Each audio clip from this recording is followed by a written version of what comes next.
Hi hello welcome to the BR spiritual channel. ఇప్పటివరకు మన ఛానల్ని సబ్స్క్రైబ్ చేసిన వాళ్ళందరికీ థ్యాంక్ యూ సో మచ్.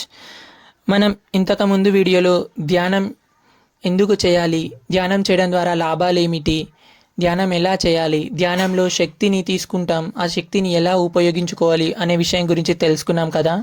ఈరోజు మనం మరొక కొత్త అంశం గురించి తెలుసుకుంటాం. అది తెలుసుకునే ముందు మనం ధ్యానం ఎలా చేయాలి అనే విషయం గురించి మరొకసారి మనం తెలుసుకుందాం.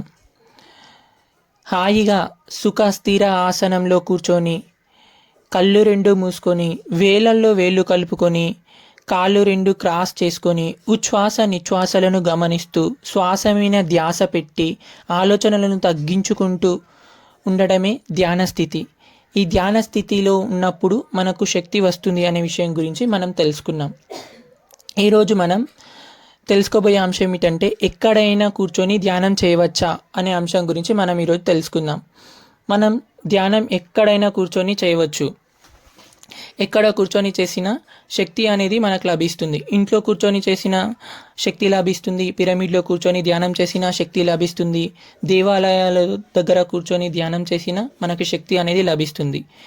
కానీ మొదట ధ్యానంలోకి వచ్చిన వాళ్ళు పిరమిడ్ దగ్గర ధ్యానం చేయడం ద్వారా, అలాగే ధ్యానంలోకి వచ్చిన మొట్టమొదటి వ్యక్తులు పిరమిడ్లో ధ్యానం చేయడం ద్వారా త్వరగా వారికి ధ్యాన స్థితి అనేది కుదురుతుంది. ఎందుకంటే కాస్మిక్ ఎనర్జీని పిరమిడ్ చాలా త్వరగా గ్రహించి మన శరీరంలోకి త్వరగా ఇస్తుంది. కాబట్టి మనం ధ్యానం పిరమిడ్లో చేయడం ద్వారా మనకు ఆలోచనలు ఒక్కొక్కటిగా క్లియర్ అయ్యి మనం త్వరగా ధ్యాన స్థితిని పొందుతాం. అలాగే టెంపుల్స్ దగ్గర ధ్యానం చేయడం ద్వారా కూడా మనం శక్తిని పొందుతాం. అలాగే మనం ఇంట్లో కూర్చొని ధ్యానం చేయడం ద్వారా కూడా శక్తిని పొందుతాం. ధ్యానం ప్రత్యేకంగా పిరమిడ్లోనే చేయాలి, ప్రత్యేకంగా టెంపుల్స్ దగ్గరే చేయాలని ఏం లేదు. ధ్యానం ఎక్కడైనా కూర్చొని ఏ ప్లేస్లోనైనా కూర్చొని చేయవచ్చు.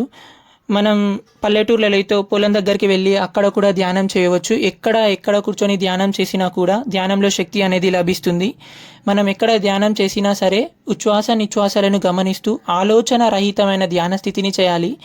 ఆలోచనలు అనేటివి కంప్లీట్గా మనం ధ్యానంలో తొలగించుకొని శ్వాసను గమనిస్తూ శ్వాసపైన ధ్యాస పెట్టి ధ్యానం చేయడం ద్వారా అనంతమైన శక్తిని మనం ధ్యానంలో తీసుకోగలుగుతాం. ధ్యానానికి ప్రత్యేకమైన ప్లేస్ అంటూ ఏం లేదు.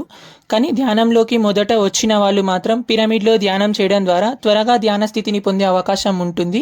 కాబట్టి ప్రతి ఒక్కరూ పిరమిడ్లో ధ్యానం చేయాలి. పిరమిడ్లో ధ్యానం చేయడం ద్వారా ఎక్కువ శక్తిని మనం గ్రహిస్తాం. కాబట్టి ప్రతి ఒక్కరూ పిరమిడ్లో ధ్యానం చేయాలి. అలాగే పుణ్యక్షేత్రాలైన టెంపుల్స్ దగ్గర ధ్యానం చేయడం ద్వారా కూడా అక్కడ ఉండే ఆ ఫ్రీక్వెన్సీకి తగ్గ ఎనర్జీని మన శరీరం తీసుకుంటుంది. కాబట్టి మనం అక్కడ కూడా ధ్యానం చేయవచ్చు. ఇంట్లో కూర్చొని కూడా ధ్యానం చేయవచ్చు. కాబట్టి ప్రత్యేకంగా ఎక్కడ ధ్యానం చేయాలని ఏం లేదు, ఎక్కడైనా మనం ధ్యానం చేయవచ్చు.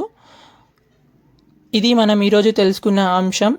ప్రతి ఒక్కరం ప్రతిరోజు కనీసం వారి వయసు ఎన్ని నిమిషాలు ఉందో అన్ని నిమిషాలు మనం ధ్యానం చేద్దాం. ప్రతి ఒక్కరితో మనం ధ్యానం చేయిద్దాం.